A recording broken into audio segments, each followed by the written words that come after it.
Graças e paz, irmãos. Nós vimos que a encarnação de Jesus foi uma realidade do milagre de Deus, fazendo com que o seu verbo viesse a se tornar homem. Mas a gente também tem que perceber dentro do texto de João, no capítulo 1, o propósito é a respeito desta encarnação. E é isso que nós estaremos vendo através desse vídeo.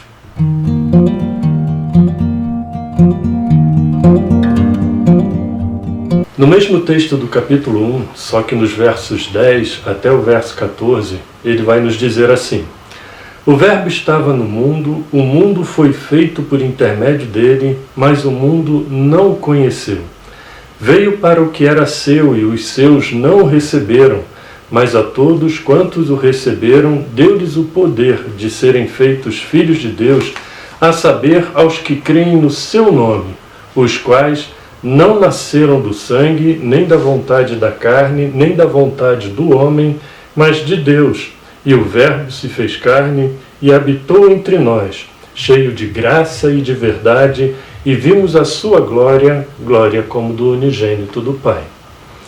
É interessante a gente perceber, na sequência desses mesmos versos que nós acabamos de ler, duas coisas que nele é enfatizado daquilo que já falamos em vídeos anteriores. A realidade de que o Verbo de Deus estava na criação, aonde no verso 10 vai novamente estar fazendo esse tipo de afirmação, e a encarnação de Jesus, que se refere no verso 14, mostrando todo o seu processo de humilhação, tornando-se homem, como qualquer um de nós, sujeito às mesmas tentações e mesmos pecados, a qual nós sempre estamos sujeitos a estar tropeçando e errando.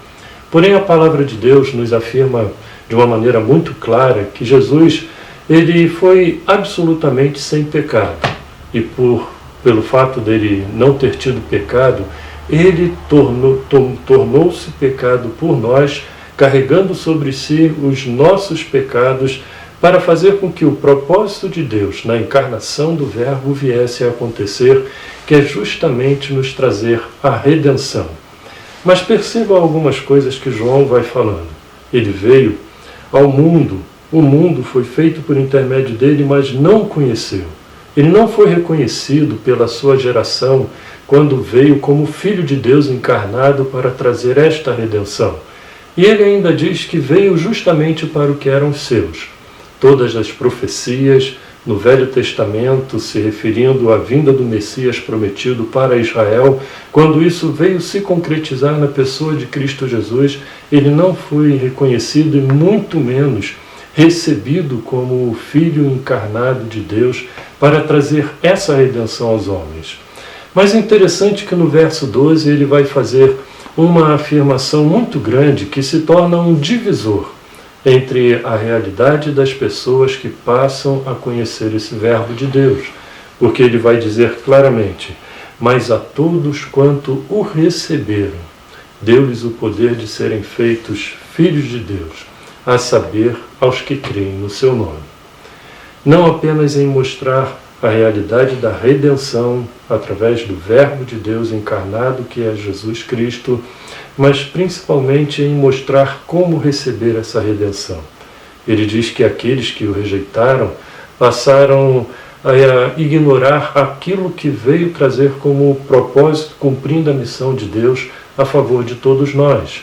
Receber a Jesus Cristo é crer nele, recebendo pela fé, crendo de que ele é o Filho de Deus que foi enviado para perdoar os nossos pecados.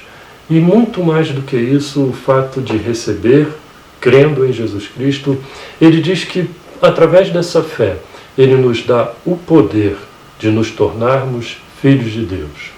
E aqui é exatamente um divisor a qual eu me referi, porque a Bíblia diz que somente aqueles que recebem a Jesus Cristo em sua vida é que recebem o poder de Deus para se tornar seus filhos. Isso vai exatamente trazer como contradição o dito popular quando as pessoas, querendo reivindicar alguma coisa de Deus, vêm a dizer: eu também sou filho de Deus, eu também mereço receber essas bênçãos do Senhor. Eu também sou filho de Deus e posso reivindicar determinadas coisas que eu quero que Deus venha a me conceder. Será que realmente é assim? Porque a palavra de Deus diz claramente que somente aqueles que recebem a Jesus Cristo passam a ter esse poder de ser chamado Filho de Deus. Em outras palavras, é como se João virasse e dissesse assim: nem todos são filhos, todos são criaturas. Mas para se tornar realmente filho de Deus, você precisa receber a redenção que Cristo nos traz através da fé. E isso é graça de Deus a nosso favor.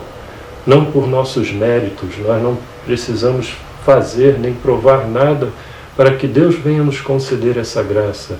Ele já nos concedeu por meio de Cristo Jesus.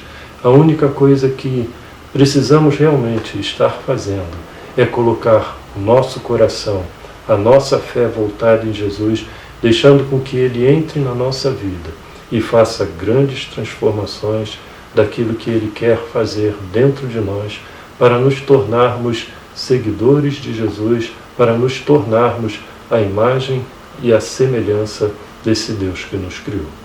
E é somente por Jesus que você pode receber a redenção, o perdão de seus pecados. Eu quero orar por você.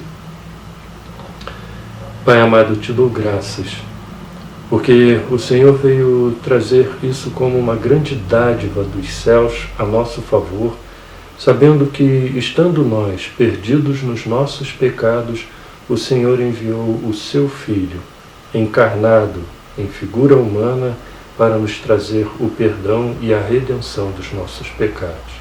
E eu quero te rogar por aqueles que estão nos ouvindo, que venham ter a vida entregue nas mãos de Cristo Jesus, tornando-se assim seu filho, genuinamente pelo fato de Cristo ter conquistado isso a nosso favor.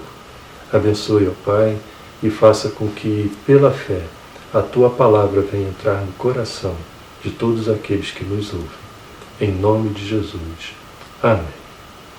Que Deus esteja abençoando ricamente a sua vida, e eu quero convidar você, principalmente jovens e adolescentes, para amanhã, às 20 horas, nós teremos uma live especificamente com o evangelista Maurício para jovens e adolescentes. Que Deus abençoe vocês.